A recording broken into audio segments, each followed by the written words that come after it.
सारी बातें बता रहा हूं तो आप इसको सुन लें। सिंपल सी बात यह है कि जितने भी विद्यार्थी इस समय पर ये बात बोल रहे हैं कि टीचर सपोर्ट नहीं कर रहे उनके मूवमेंट को, ये मूवमेंट आप लोगों ने बनाया, बहुत अच्छा मूवमेंट था और हर व्यक्ति का दिल से आपका सपोर्ट और समर्थन सबने किया है। ऐसा नहीं है कि हम आपके खिलाफ हैं कि आपके एग्जाम ना हो, क्योंकि अल्टीमेटली ना तो वाईफाई स्टडी, ना अनअकैडमी, ना टीचर्स, कोई भी ये नहीं चाहेगा कि एग्जाम ना हो, क्योंकि आप सभी लोग तो अल्टीमेटली हमारा कस्टमर क्या है, कस्टमर आप है ना। आप पहले इस चीज को समझिए क्या है।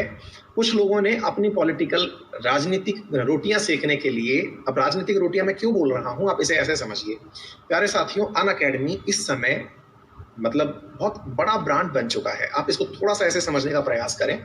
हम लोग जब इस बात, और कल हमें भी ये बात समझ में आई और हम सबने फिर ये निर्णय लिया कि हम इस चीज की गरिमा स्थापित करेंगे। पहले आप उसको सुन लें और उसके बाद आप इस आंसर से संतुष्ट ना हो तो आपको जितना भला बुरा कहना है आप कहिए, केवल एक पॉइंट समझ लीजिएगा। पहला तो आपको ये समझ में आना जरूरी है कि आप हो, मैं हूं, या हम जो भी हैं, हम इस प्लेटफॉर्म पर इसलिए जुड़े हुए हैं कि हम पढ़ सकें। पढ़ाई इसलिए क्योंकि एग्जाम हो तो हम पास हों। तो आपको क्या लगता है कि आपके एग्जाम नहीं होंगे तो उसका सबसे ज्यादा नुकसान किसको है? पहले हम सरल तरीके से इसे समझते हैं। आपके एग्जाम नहीं होंगे तो सबसे ज्यादा नुकसान टीचर्स का है, सबसे ज्यादा नुकसान कोचिंग का है। आप कहेंगे सर हमारा नुकसान कम है क्या, हमें जॉब नहीं मिलेगी?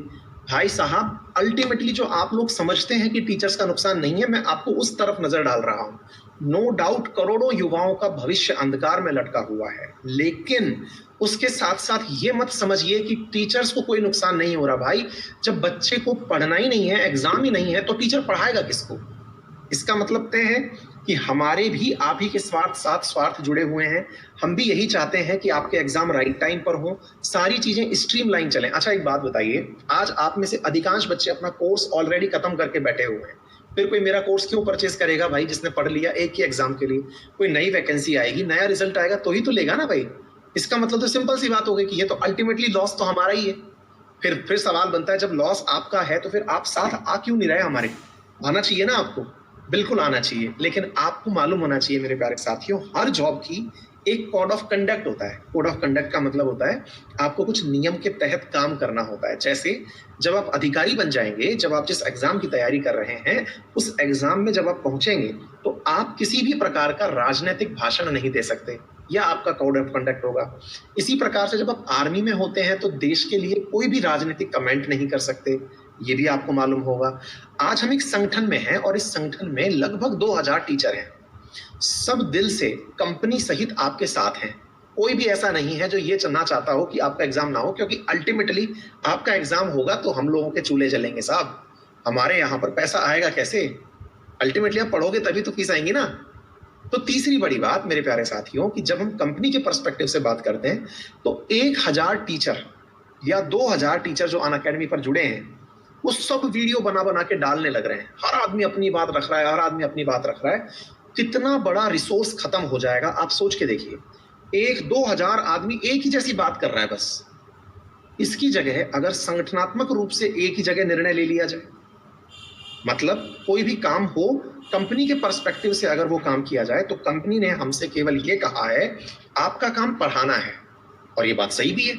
जब हमारा काम पढ़ाना है, आपको पढ़ाने के पैसे मिल रहे हैं, प्लेटफॉर्म पर आप पढ़ाइए अच्छे से, बच्चे आपसे पढ़ने आ रहे हैं, आप भी चाहते हैं एग्जाम हो, हम भी चाहते हैं एग्जाम हो, तो ये निर्णय जो है ये हम पर छोड़िए। क्योंकि 2000 लोग अगर ये बात करेंगे तो फिर भाई 2000 लोगों के हिसाब से बातें समझिए ना आप। सच्चाई भी है कि 2000 लोग टीचर बैठ बैठ के सब बातें करने लग रहे हैं कि हाँ भाई ये हो जाना चाहिए, ये हो जाना, वो फिर एथिकल चीज नहीं रहेगी।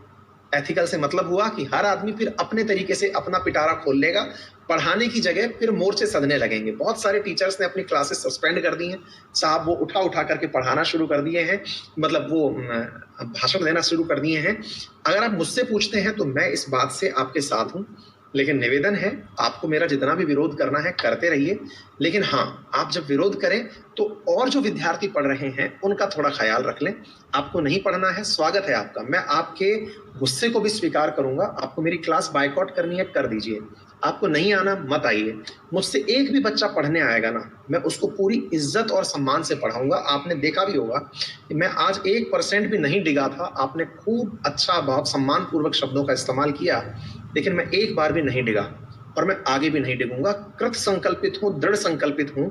जो पढ़ने आएगा मुझसे पढ़ के जाएगा, और मैं पढ़ाने के लिए, क्योंकि मुझे पढ़ाना आता है। मैं नेता नहीं बन सकता। मैं आपका चेहरा, आपके जो नेता बने हुए लोग हैं उनको समर्थन देता हूं कि भैया अपना चेहरा बनाए रखे हूं। मैं केवल इतना सा निवेदन कर रहा हूं कि प्लीज पढ़ना हो तो मेरे पास आ जाए, मैं पढ़ा रहा हूं। और नहीं भी पढ़ना हो तो सब 1000 विकल्प हैं, आप कहीं से भी पढ़ लीजिए। आप ज्यादा से ज्यादा यही करेंगे ना, मेरा कैरियर खत्म कर देंगे। कोई बात नहीं सर, कोई एक तो मिलेगा जिसको मेरे तरीकों में विश्वास होगा, मेरे पढ़ाने में विश्वास होगा। आप मुझसे पढ़ लीजिए। राजनेता तो बहुत सारे बेरोजगार बैठे हैं, इतने सारे पक्षी पार्टियों के राजनेता, पक्ष के राजनेता, सब बेरोजगार बैठे हैं, उनको राजनीति करने दीजिए। हम टीचर्स हैं, हमें पढ़ाने का मौका दे दीजिए। चलिए साथियों, इसी लाइटर नोट के साथ आपसे